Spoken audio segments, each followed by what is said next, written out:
I want to talk about 247's top 25 rankings. And hey, this is the national team that got to vote on this. So send all your hate mail to them. However, I think they did a pretty good job, and there's some interesting choices in here. And I think it's really going to be interesting in this time of the virus, right? But let's start with the teams that received votes. Iowa, Indiana, Louisville, Washington, Texas Christian, Iowa State, Miami, Boise State, Nebraska, Kentucky, and Memphis. You can make an argument for almost everybody on this list. As a matter of fact, the only one that I kind of thumb my nose at is Nebraska. You lose J.D. Spillman. Nobody knows what Adrian Martinez can do. Marcus Washington's not there anymore, and I'm not sure that I can trust that defense, let alone their schedule. So I don't know why we keep trying to rank Nebraska, but we need to stop until Nebraska actually does something worthy of a ranking. So at number 25 is Cincinnati, who is on Nebraska's schedule and is not any sort of a pushover. They just played in the American Championship game against Memphis, and they had an 11-win season for the second straight year. Now they lose Brian Wright, who had 99 tackles last year and 14 and a half tackles for loss, so monster for them. And they also get Desmond Ridder back, but I don't think that that's such a good thing, right? Because 62.4% of your passes completed in 2018 is all right, but it also looks worse when in 2019 you complete 55% of your passes. All right, so plus they got to find out how they're going to replace Michael Warren at running back. So I'm not really certain that that's going to be a factor. Plus 31st in returning production. Virginia Tech at number 24, Justin Fuentes, Virginia Tech. They get Hendon Hooker in year 2. Bud Foster's gone, so they're going to have to be able to figure out how to do that. But they get Raheem Blackshear and Khalil Herbert in the backfield, so they ought to be a running team that tries to play some defense, go with their scheme that works so well that they believe in, see if they can do something worthwhile at Blacksburg, like, I don't know, get to the ACC championship game, right? Number 22 is, we have a tie here, right, among two teams, Tennessee and Utah. We'll go with Utah first. Kyle Whittingham was this close to playing the college football playoff last year and probably gets in with that win against Oregon that they took as an L in the Pac-12 championship game, regardless of the loss to USC. And then you lose the Alamo Bowl to Texas, and you're back to the drawing board. Now you've lost Tyler Huntley. You've lost Zach Moss. Perhaps South Carolina transfer Jake Bentley's going to be your guy. Maybe it's going to be Cameron Rising. But they're probably going to have to throw the ball a little bit more than they are comfortable with doing because Kyle Whittingham wants to win in the trenches. He wants to run the ball, and he wants to play outstanding defense, particularly starting with his defensive line. But in that Pac-12, they always have a shot, even in the Pac-12 South, where I think they're going to be a little bit better with USC and Arizona State to compete with. But with 7 starters returning on the offense, I'm going to give them an outside shot. Tennessee is going to get everything to prove against Oklahoma in September. Jared Guarantano played really well over the final 6 games, but also remember, Tennessee hasn't lost a game since October. Marquez Callaway and Juwan Jennings are going to be your big needs for replacement on the offense, but Eric Gray and Ty Chandler ought to be more than enough in that run game. The offensive line is going to be good, and we know that Jeremy Pruitt's defense is not going to slouch. I think that they might be turning a corner, but we'll know a lot when they play Oklahoma. Arizona State at number 21. Jaden Daniels coming off of a year where he was just 57 yards shy of a 3,000-yard passing season, and threw just 2 picks over the course of last season as a true freshman. I really want you to keep your eye on this kiddo. The way that people were talking about Bo Nix last year is the way that you should be talking about Jaden Daniels, all right? Antonio Pierce has been an absolute star recruiter. He has won a Super Bowl. And then Marvin Lewis, who was an NFL coach for, it felt like, 8 decades with Cincinnati, is now their defensive coordinator. They're co-defensive coordinators, but Marvin Lewis is going to be the play caller, and then Antonio Pierce is going to be the hype man. And then they took Danny Gonzalez took the job at New Mexico to make room for Marvin Lewis, which there's a trade up, right? No disrespect to Danny, but like Marvin Lewis versus Danny Gonzalez, I know what we're thinking about here. Then looking at number 20, you get Josh Heupel's Central Florida Knights, right? Dylan Gabriel probably going to be in a competition with Mackenzie Milton. We don't know if Mackenzie Milton's going to be any good after the horrific knee injury that he had, the way he's been working to get back. I wouldn't count him out. But with Gabriel at quarterback, yo, man, they were averaging over 500 yards of offense a game. Okay? They get 7 guys back on that offense, including Trey Nixon and Marion Williams. I think they're going to be just fine in that American Conference, and they'll be contending for an opportunity to play in the American Championship game once again. Just, don't stumble over TU this year. Then at number 19, we're talking about North Carolina. I think this is a good spot for them. Sam Howell had one of the best true freshman seasons that we had seen since Trevor Lawrence's true freshman season where he won a national championship. But he set records in the ACC with passing touchdowns and the way that he was able to command an offense that did not have a whole lot of tools. Mac Brown has been recruiting a hell of a team around him. Phil Longo's offense works, and Jay Bateman's defense works. Jay Bateman was the defensive coordinator at Army when that team gave Oklahoma fits in a double overtime game in Norman. Add to this, Mac Brown went to Lincoln Riley and said, who do you like? Who is the offensive coordinator right now you think is doing the best work? He pointed at Phil Longo. Mac Brown showed what kind of a recruiter he is and went to go get Phil Longo. So keep your eye on North Carolina. I am very intrigued to see what they can do this year as they start with a slate of games that is put up or shut up. Central Florida, Auburn, and James Madison. If James Madison sounds familiar, it's because they compete for national championships in the FCS. Auburn beat Alabama last year with a true freshman quarterback in the Iron Bowl. And Central Florida, I just got done talking about, is an offensive giant. So North Carolina is going to be boom or bust real quick in September. At number 18, we get Minnesota. They get Tanner Morgan back. They get Rashad Bateman back. Rashad Bateman, 20 yards per catch, 1,219 yards receiving. Of course, Tanner Morgan had over 3,200 yards passing. But they lose Antoine Winfield Jr. on that defense, in that secondary on the defense.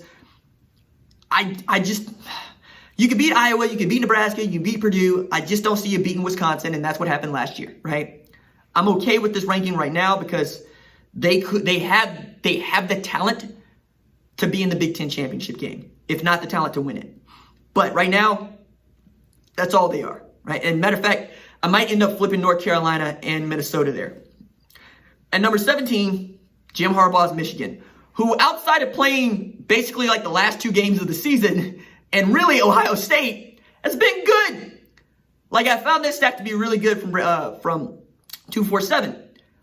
Michigan in the Jim Harbaugh era is 46-9 in their first 11 games. The final 2 games of the season, they are like 1-9, right? Because they got beat in the Citrus Bowl, they got beat by Ohio State in the game, and yet they can still go in there and get W's over Notre Dame. They're perfectly capable of beating up on Penn State. Like that Big Ten East is going to be a lot of fun, right? With Penn State, Ohio State, Michigan, and then Mel Tucker in year 1. I'm excited about it. It's just, who's going to be your starting quarterback? Is it Joe Milton or Dylan McCaffrey? Either way, Josh Gaddis in year 2, I'm prepared to bet on. And then that Don Brown defense that's going to have true freshman Darian Green Warren at corner. It's going to have what I think is an All-American candidate in Dax Hill at safety. We'll see. Because if Brown's defense ain't going to be able to get it done this year, maybe it's time to cut ties with him, Jim Harbaugh. At number 16, we get the USC Trojans. Because even after losing JT Daniels, they're still mostly intact at their core. They fire Clancy Pendergrass. They bring in Tyler Orlando. Fine. They get to keep Graham Harrell, who Tom Herman really wanted, and he gets to go into year 2 with Keaton Slovis. That's going to be great. I really love that Brew McCoy is going to be eligible and healthy this year. That's a 5-star wide receiver / athlete. Chris Steele on that defense is also going to be really good. 5-star corner. Kyle Ford is ready to go. Amon-Ra St. Brown ready to go. Drake London. They have the tools to come out of the Pac-12 South and represent in the Pac-12 championship game. They ought to be a lot of fun. Number 15, Oklahoma State. Chuba Hubbard, Tylan Wallace, and of course Spencer Sanders, right? They get offensive guard, Josh Sills, right? And then they get Christian Holmes, who transferred in. I'm betting on Jim Knowles here more than I'm betting on Casey Dunn, because I know who Casey Dunn is, and I know he's going to do a good job. Jim Knowles' defense was better than I thought it was going to be last year, and they have an opportunity to take another step forward with Trace Ford, with Malcolm Rodriguez. We'll see with this pillowy soft non-conference slate that they open with.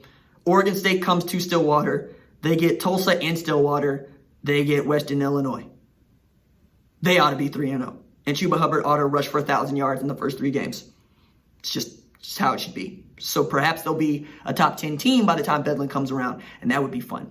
At number 13, we have another tie, right, between Texas and Auburn, which that feels about right. Mostly on the strength of Sam Ehlinger and Tom Herman and not being able to get it done with stuff that's really talented. And Auburn basically overachieving with their offense, and that defense was stellar last year. Big Cat Bryant comes back, but Derek Brown is gone. Owen Papo is going to have to really do a good job of holding that defense together for Kevin Steele, but they have it to go.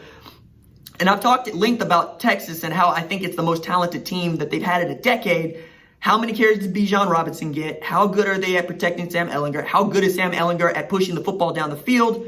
Does Jake Smith get 100 catches? Does Tarek Black get 70 catches? Does Brendan Eagles get 60 catches? Because if that's what happens, you're in great shape. You got an All-American left tackle in Sam Cosmi. Regardless of what the defense does, if you score 40 a game, 45 a game, you're going to be good. And I trust Chris Ash coaching defense in the way that I trust Chad Morris coaching offense. I think he's just good at it. Auburn at number 13, who I mentioned just a little bit. I think Bo Nix is going to lose his job to Kalen Newton. That is not just the little brother of Cam Newton. That is Howard grad Kalen Newton. The same Kalen Newton who went to Vegas and beat the hell out of Vegas in a dramatic win for degenerate bettors everywhere. Like, the gamblers were ecstatic about that performance that Howard had against UNLV. At number 12, Texas A&M. I don't know about this one, man. I get that people believe that this is the year for Kellen Mond as a senior. I just don't see it. I don't see what they have at wide receiver. I don't see what they have on defense. And I certainly don't see it in the SEC West. It's LSU. It's Alabama. It's Auburn. Then maybe it's Texas A&M. And that's if Arkansas doesn't jump up and surprise you along with a Mississippi State and your Ole Miss. I'm not even sure that I get Texas A&M ranked in the top 25, to be quite honest with you, right? Oregon at number 11, sneaky good pick there. Yes, you lose Justin Herbert, but that's about it, right? Penei Sewell is considered the best NFL prospect heading into the season. Mario Cristobal adds Joe Moorhead as an offensive coordinator, and we know what he was able to do at Penn State. Kayvon Thibodeau comes back after having 9 sacks as a true freshman. This was the nation's number 11 overall defense last year. Justin Flo, Noah Sewell, those guys can absolutely run and tackle. They're going to be stellar true freshmen for you to keep your eyes on. But they have a murderer's row of non-conference opponents, right? They get North Dakota State, Ohio State, and Hawaii. Good luck, right? Then you got Wisconsin. Yeah, all right, I'm good with this. Even as they lose Jonathan Taylor, who might be one of the best backs that college football has ever produced, they could actually upgrade at quarterback if they wanted to, depending on how you feel about Graham Mertz and Jack Cohen. But we'll see, right? And we'll see what Nakia Watson ends up being, but I have faith because he's a Wisconsin tailback. And who's the last Wisconsin tailback that didn't rush for a bunch of yards? And Jim Leonard's defense has been, they've shown they can put the clamps on almost anybody, right?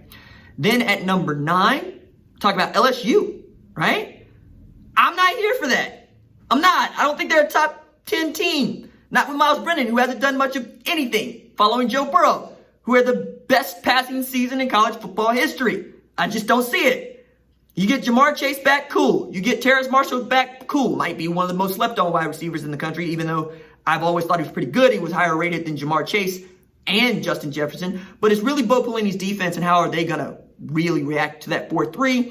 Where does Marcel Brooks play in it? You don't even have Jabril Cox in pads yet. I'm not ready to make them a top 10 team, especially when they are 127th in returning production. That means that a bunch of new parts are going to have to show up and play real well. It's an 8-5 season like Texas to me. That's what it is. Ian Book and Notre Dame are in put up or shut up season. You have you have Kyle Hamilton coming back for his sophomore year. You added Chris Tyree and Jordan Johnson, who are 2 dynamic offensive players, running back and wide receiver respectively. Book went for 3,000 yards last year, rushed 546, almost put Notre Dame back into the game against Georgia. Not almost won that game against Georgia at Stanford with a late drive, but it fell short. Tommy Rees is promoted to offensive coordinator. Why, man, I'm here for this. We'll see. Clemson's going to tell us a lot. It's going to tell us a lot. And then Oklahoma at number 7. It's really about the Spencer Rattler era. Tanner Mordecai could do something to set that back. Cool. But losing Jaden Hazelwood to an ACL injury hurts. Losing Theo Howard to an Achilles injury hurts. All of these things matter, right? So finish out this pretty quick. Florida at number 6. I'm fine with it. Orange Bowl. I get it. Fine. Kyle Trask is coming into a year in which he is now the guy who sent Felipe Franks out the door. They get Kyle Pitts back, who might be the Mackey Award winner. And then the defense with Todd Grantham's going to blitz everybody and probably be okay. Penn State at number 5 with Micah Parsons as an all-American consensus linebacker. I'm good with it. I'm not sold on Sean Clifford, but I don't have to be because Kirk Soroka's coming in there. And Kirk Soroka was the the change agent behind Tanner Morgan's real growth last year as a quarterback. We'll see what he can do. Journey Brown, Noah Cain, Devin Ford, outstanding tailbacks. Number 4, Georgia. Yeah, this is a put up or shut up year for them. You need Jamie Newman or JT Daniels if he's healthy or eligible to play to be really great. You need Todd Monken to set his offense in. You need to push the ball down the field. You need to find somebody other than George Pickens to throw the ball to. But Eric Stokes and Richard LeCount are tremendous athletes as defensive back. There's a reason why Kirby Smart has had 2 Jim Thorpe Award finalists in the last 2 years. At number 3, Alabama. In the post-Tua Tagovailoa era, Mac Jones probably starts the season as a quarterback, but Bryce Young probably ends the season as a starting quarterback. Jones had a 300-yard-plus game against Auburn and Michigan, even as he threw 2 pick-sixes against Auburn. He was still the better quarterback in that game. That should tell you everything you know about Bo Nix. Devontae Smith, Jalen Waddle, Najee Harris. Those are your offensive weapons. Defensively, Dylan Moses, Jock McMillan. Those guys are going to be really great. You get, of course, Shane Lee and Parts back, with Patrick Surtain probably being in the running for Jim Thorpe Award. And then it's Clemson and Ohio State. Number 2, Clemson. Number 1, Ohio State. I can see this. I can see this even more now with Justin Ross missing the season. I hope he's able to play football again because he's a tremendous talent. But this is the year for Ohio State to break through. If they don't do it this year, they're set back for a couple of years, even with the recruiting being what it's been. Clemson, I think, is about to just hit the skid. Georgia's probably going to be there, right? But I've already picked Alabama to win the national championship, so I expect one of these 3 teams, Georgia, Alabama, or Ohio State, to win it. I've picked Alabama. That might change depending on how September goes. All right, managed to get through that.